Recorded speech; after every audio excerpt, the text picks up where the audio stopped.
Could you imagine the following scenario? A man buys a mattress and gets the thing home, only to see a tag that reads something like, "It's unlawful to remove this tag." He sees himself as a bit of a rebel and thinks, stuff the police, and so takes a pair of sharp scissors and cuts the thing off. Unbeknownst to him, his law-abiding roommate is watching through a crack in the door, and this guy, you might say wholeheartedly, embraces snitching. He's been known to take videos of people jaywalking. The next thing you know, the cops are kicking down the door. "Get down on your hands and knees," they shout, as the rebel quivers on the floor, the evidence lying just a foot away. It's become a bit of a national joke in the USA, the fact those tags tell you it's unlawful to cut them off or even mutilate them, as written on some tags. So what's going on? Can you really get into trouble with the law for cutting off mattress tags? Well, yes and no is the answer. You, the consumer, can't really get into trouble for the deed. Let us explain. Basically, in the 1800s and some part of the 1900s, when consumers were as excited to buy a mattress as they are to buy a new smartphone now, some rather unethical purveyors of these bedroom items would say they were filled with one thing and actually fill them with something else. Maybe the consumers thought that they were getting something clean in their mattress when the filling was actually dirty. After all, it's not easy to open one of the things up. To cut costs, some manufacturers filled their mattresses with all sorts of things, from old newspapers to old rags, and sometimes even hospital bedding. That meant that mattresses might contain harmful bacteria or perhaps some kind of bug infestation that could affect a good night's sleep. So for consumer safety came consumer protections. The sellers of these mattresses had to state exactly what was inside of them. If the tags were cut off, anyone could take an old mattress, refill it, and sell it as new. That's why the new law was created. What this means is that while a retailer can't cut those things off, if you so choose, you can, and you don't need to worry about the cops smashing down your door. These labels have, of course, caused a lot of confusion over the years because consumers thought that they might get in trouble, and so that's why it became a national joke. But sometime in the late 1990s, the government tried to straighten things out and made sure tags said something like this: "Do not remove under penalty of law except by the consumer."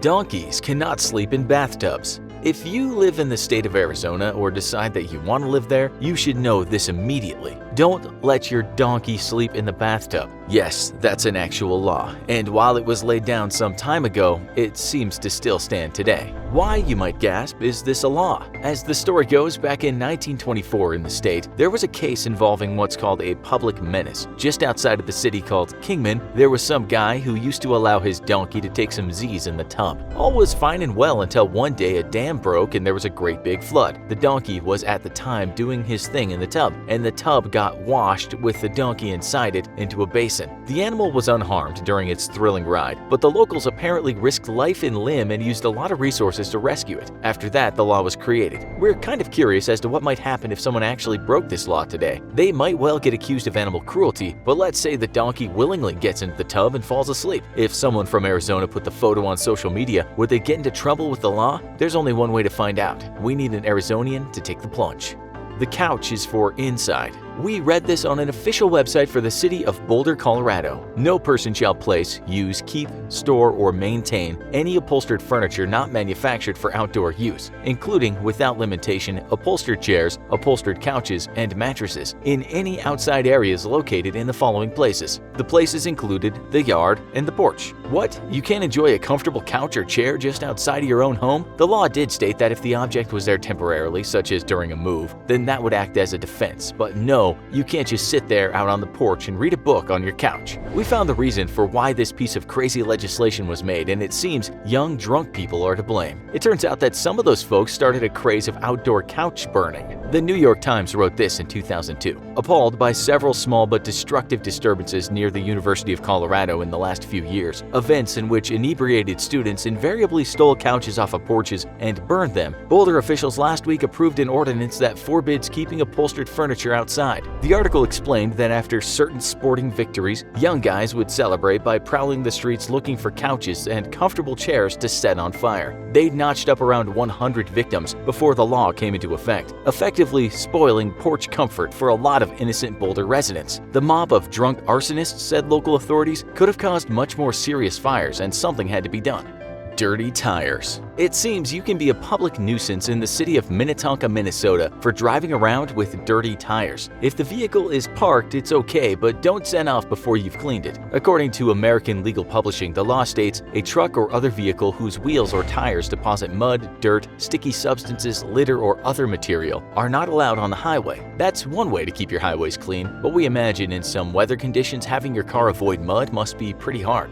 It's not as if you'd win anyway. It seems that if you live in Missouri, it's against the law to wrestle a bear. Now, we must point out that most people forego this activity in the interests of their own health. Notwithstanding, it might be considered animal cruelty as well as plain stupid. We just didn't think you'd need a law for this. Missouri Law 578.176, bear wrestling, states that a person cannot wrestle a bear. But on top of that, a person can't allow someone else to wrestle a bear on his property. You shouldn't promote or advertise bear wrestling, and you should not collect cash for putting on a bear wrestling event. You can't buy a bear with the intent to wrestle it, and you definitely can't train one up for a fight. This might sound normal, perhaps to people from Missouri, but it might sound a tad strange to many of our other viewers. What used to go down in Missouri? Bear WrestleMania? Is that what people used to do for fun there? We had a look to see if it was true. In 2013, the Smithsonian wrote that people around the world might occasionally go toe-to-toe with a bear, and it turns out that people in the US have done it. One young wrestler did it for fun with a tame bear, but that guy had this to say about his tussle with Big Fur. Bears are probably 8 times stronger than people. If they wanted to, they could do a whole lot of damage to people. But if they're having fun like Caesar was, then they'll play with you all day. We should add that we found some source that said some Missouri legislators are now trying to update the state statute book, or at least get rid of some defunct laws. Bear wrestling was one of them. Another law in that state forbids people to pretend that they're blind so that they might get something from it. You also shouldn't use bad language when sitting on a bus.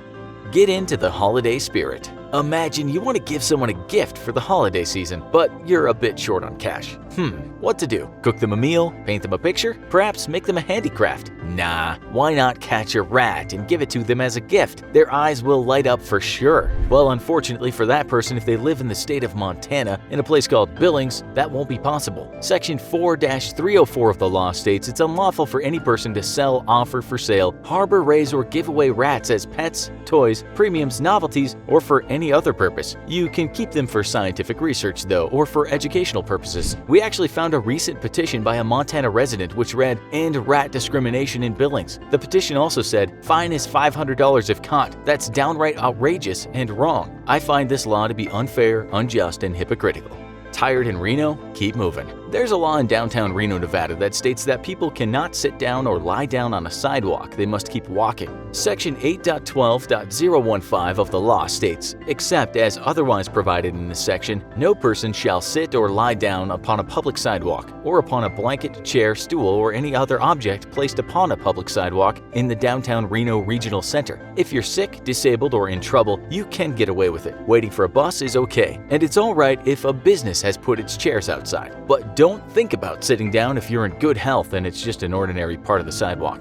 Punk rabbits in Ohio. This is another that might sound not so crazy because it falls under animal cruelty, but you might wonder why the law had to be created in the first place. The Municipal Law of Akron, Ohio, Section 92.06, states that people cannot dye the fur of their rabbits or little chicks and then sell them to other people. The law says, no person shall sell, offer for sale, expose for sale, raffle, or give away any rabbit or baby poultry which has been dyed or otherwise colored. It seems this must have been a thing in the past. Shame on those people.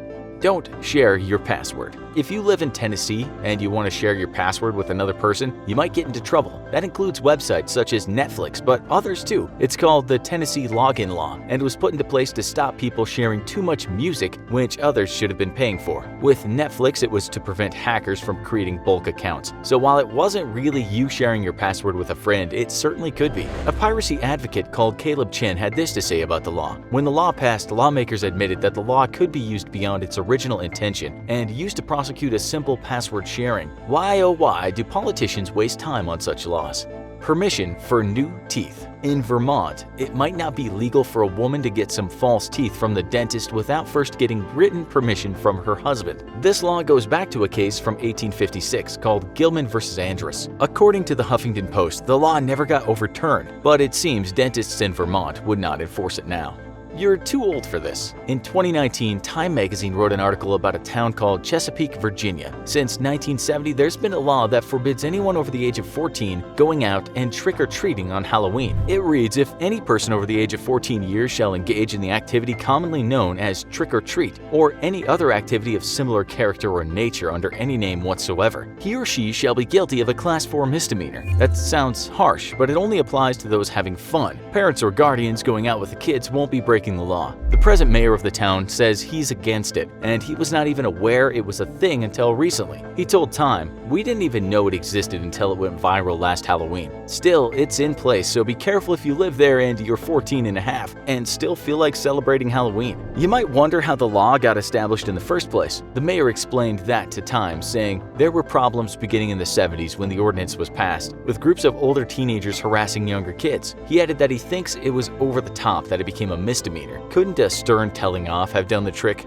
Do you agree with any of these laws? What crazy law would you enact if you were in charge? Tell us in the comments. Now go watch What's Not Allowed in War. Thanks for watching, and as always, don't forget to like, share, and subscribe. See you next time.